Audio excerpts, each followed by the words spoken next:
9,000க்கும் மேற்பட்ட அரசு நிறுவனங்களில் பணியாற்றும் ஊழியர்களை நிரந்தரமாக பணியமர்த்துவதற்கான சுற்று நிரூபத்தை வெளியிட அமைச்சரவை அங்கீகாரம் வழங்கியுள்ளது. அதன்படி அரசு நிறுவனங்களில் தற்காலிக பதிலீடு ஒப்பந்தம் அல்லது நிவாரண அடிப்படையில் பணியாற்றும் சுமார் 9,800 ஊழியர்களை நிரந்தரமாக பணியமர்த்துவதற்கான சுற்று நிரூபத்தை வெளியிடுவதற்கே அமைச்சரவை அங்கீகாரம் வழங்கியுள்ளது.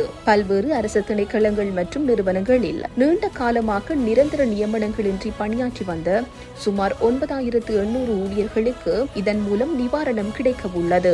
இதுவரை காலமும் தினக்கூலி அடிப்படையிலும் ஒப்பந்த அடிப்படையிலும் பணியாற்றியவர்கள் இந்த புதிய நடைமுறையின் கீழ் நிரந்தர சேவையில் உள்வாங்கப்பட உள்ளனர். இந்த ஊழியர்களை நிரந்தரமாக்கும் செயற்பாடுகளை முறைப்படுத்துவதற்காக உரிய அரச நிர்வாக சுற்று நிரூபத்தை உடனடியாக வெளியிடுவதற்கு அமைச்சரவை அதிகாரிகளுக்கு ஆலோசனை வழங்கியுள்ளது. நீண்ட காலமாக தொழில் பாதுகாப்பு இன்றி பணியாற்றி வந்த இந்த ஊழியர்களின் கோரிக்கைகளை கருத்தில் கொண்டு அரசாங்கம் இந்த தீர்மானத்தை எடுத்துள்ளதாக தெரிய வருகின்றமை குறிப்பிடத்தக்கது. இந்த செய்தி உள்ளிட்ட மேலதிக விரிவான செய்திகளுக்கு www.behindmenews.org என்ற எமது இணைய பக்கத்தினை பார்வையிடவும்.